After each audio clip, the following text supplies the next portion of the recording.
हाय। Movie की शुरुआत होती है एना नाम की लड़की को दिखाते हुए जो अपने रूम में बैठकर चालू बजा रही थी। तभी उसके रूम में उसका स्टेपडैड आ जाता है जो कि एना के साथ गलत हरकतें करने लगता है। पर आज एना को काफ़ी ज़्यादा गुस्सा आता है तो वो अपने स्टेपडैड को धक्का दे देती है, जिस कारण वो किसी नुकीली चीज़ में जाकर गिर जाता है जिससे उसकी मौत हो जाती है। और एना उसे बस देखती रहती है। जिसके बाद वहाँ पर पुलिस वाले आ जाते हैं जो कि एना को गिरफ्तार करके ले जाते हैं और उसे काफ़ी लंबी सज़ा भी हो जाती है। और फिर एना को लेकर जाया जाता है जेल में, जहाँ पर उसके जैसे और भी बहुत सारी लड़कियां थी। वहां जाने के बाद एना और सभी लड़कियों को घर के कपड़े उतार कर जेल के कपड़े पहनवाए जाते हैं। सबको एक जगह इकट्ठा किया जाता है जहाँ पर वहाँ का वार्ड फ्रैंक आकर बोलता है कि यहाँ पे मेरे रूल चलेंगे। जिसके बाद सभी लड़कियों को अपने अपने सेल में भेज दिया जाता है, जहाँ पर एना के साथ एक और लड़की थी जो कि लेस्बियन होती है।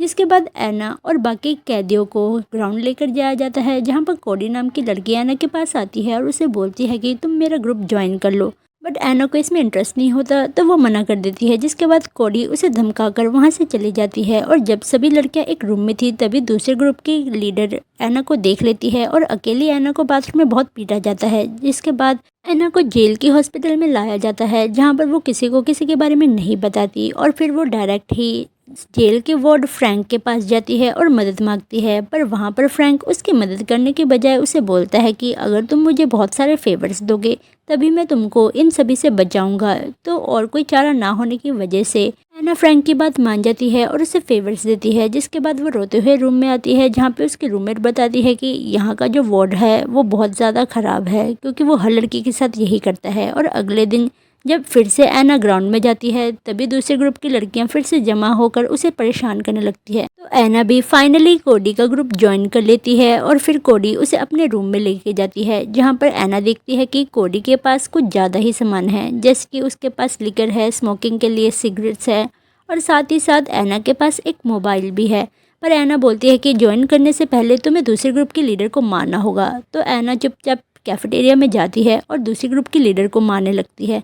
जिसके बाद वहाँ पर हल्ला गुल्ला होता है और पुलिस वाले सभी को पकड़कर ले जाते हैं। पर वहाँ पर एना ने लड़ाई शुरू करी थी तो एना को नेकेड करके 2 दिन के लिए एक डार्क रूम में रखा जाता है और साथ ही उसे खाना भी नहीं दिया गया था। और वहाँ से निकलने के बाद एना फिर से उस वार्ड के पास जाती है, जहाँ पे फ्रैंक उसे धमकाते हुए बोलता है कि अगर तुमने मेरी नीड पूरी नहीं करी तो मैं फिर से तुम्हें वहाँ पर ले जाऊँगा। तो डर के मारे फ्रैंक उसकी नीड पूरी करती है और फिर कोडी के पास जाकर उसके ग्रुप का एक लोगो अपने हाथ में बनवा लेती है, जो साइन होता है कि वो कोडी के साथ अब मिल चुकी है। जिसके बाद कोडी सबको वहाँ से भगा देती है और एना के साथ शोषण करती है। और फिर सीन शिफ्ट होता है एना की माँ को दिखाते हुए, जो एना से मिलने जेल आई हुई थी। जहाँ आने के बाद वो एना को बहुत ज़्यादा बुरा भला सुनाती है, क्योंकि उसे लगता था कि उसका पति काफ़ी अच्छा इंसान है। पर तभी एना उसके बारे में सब कुछ बता देती है कि कैसे वो रोज़ रात को आकर उसके साथ गलत काम किया करता था। पर उसकी माँ को ये बातों पर विश्वास नहीं होता तो वो गुस्सा होकर वहाँ से चली जाती है। जिस बात से एना काफ़ी ज़्यादा डिप्रेस हो जाती है और वो कुछ लड़कियों के पास जाकर ड्रग्स मांगती है, जहाँ पर वो लड़कियाँ भी उसे जेल के अंदर भी ड्रग्स प्रोवाइड कराती थी। और साथ ही साथ एना को ड्रग्स की काफ़ी लत लग गई थी और ये बातें कोडी को पता लग गई थी। तो वो एना के पास जाकर उसे काफ़ी ज़्यादा गुस्सा होती है और बोलती है कि तुम ये सब करके अपनी लाइफ बर्बाद कर रही हो। पर एना कोडी की बात नहीं मानती और फिर से जाकर ड्रग्स लेने लगती है। और ये सब करने से एना को काफ़ी रिलीफ मिलता था, क्योंकि आए दिन ही फ्रैंक उसके साथ जोर ज़बरदस्ती किया करता था। इस वजह से एना को काफ़ी पेन होता था और वो अपने पेन को कम करने के लिए ड्रग्स लिया करती थी। इसके बाद सीन शिफ्ट होता है कैफेटेरिया को दिखाते हुए, जहाँ पर दूसरी ग्रुप की लड़कियाँ मिलकर कोडी के पूरे ग्रुप को मारती हैं। तभी वहाँ पर पुलिस वाले आकर फिर से सभी को अलग करते हैं, पर स्पेशली सिर्फ एना को ही डार्क रूम में बिठाया जाता है, जहाँ पे उसे 1 हफ्ते तक रखा जाना था। पर इस बार एना को खाना दिया जाता है और जब खाने की प्लेट उसके रूम में आती है तो ड्रग्स ना मिलने की वजह से एना उस खाने की प्लेट को ही तोड़कर अपने हाथ काट लेती है, जिससे वो वहीं पे बेहोश हो जाती है। और जब एक पुलिस वाला चक्कर लगा रहा था तो वो देखता है एना बेहोश है। जिसके बाद उसे हॉस्पिटल लाया जाता है, जहाँ पर उसे बुरी तरीके से बांध कर रखा गया था। और जब डॉक्टर से कुछ पूछते तो वो कोई जवाब नहीं देती। इस वजह से एना को भी बाकी ड्रग पेशेंट के साथ रखा जाता है, जहाँ पर वो देखते हैं कि दूसरी लड़कियां ड्रग ना मिलने की वजह से तड़प तड़प कर मर रही हैं। तो वो फैसला करती है ड्रग्स ना लेने का। और फिर सीन शिफ्ट होता है एना और उसकी मोम को दिखाते हुए, जहाँ पर आने के बाद एना की मोम एना से माफ़ी मांगती है और उसे बोलती है कि मेरी ही वजह से तुम्हें इतने सालों तक ये सब झेलना पड़ा। पर वो अब कुछ नहीं कर सकती थी क्योंकि ऐना के ऊपर उसके स्टेपडैड को मारने का इल्ज़ाम लगा हुआ था।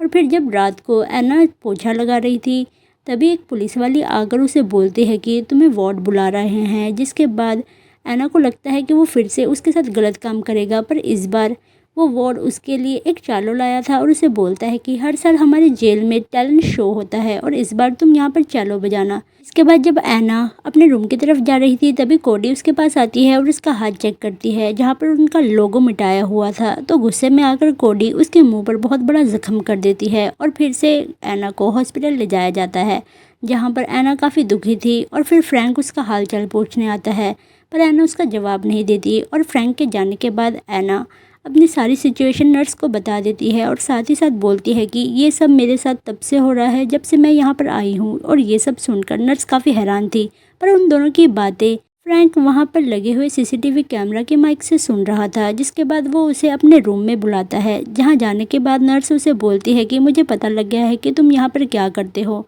जब वो नर्स वहाँ से जाती है तो फ्रैंक कुछ लड़कियों को बोलकर उस नर्स को मरवा देता है। और जब ये बात ऐना को पता लगती है तो ऐना काफ़ी ज़्यादा डर जाती है और वो फिर से फ्रैंक के पास जाती है, जहाँ पर फ्रैंक उसे बोलता है कि तुम जिस को ये सब बताओगी मैं उसको मरवा दूंगा। तो कोई चारा ना होने की वजह से ऐना चुप रहती है और फिर फाइनली वो टैलेंट शो वाले दिन चालो बजाती है, जिससे सबको काफ़ी अच्छा लगता है। और शो ख़त्म होने के बाद भी फ्रैंक उसके पास आता है और फिर से उसके साथ गलत हरकतें करता है। तो इस बार ऐना रोते हुए कोडी के पास जाती है और उससे सारी सच्चाई बता देती है। और सब सुनने के बाद कोडी उसे अपना फ़ोन देती है और बोलती है कि नेक्स्ट टाइम तुम सब रिकॉर्ड कर लेना। और जब ऐना को फ्रैंक फिर से बुलाता है तो इस बार ऐना चुपके से उसकी सारी हरकतें रिकॉर्ड कर लेती है।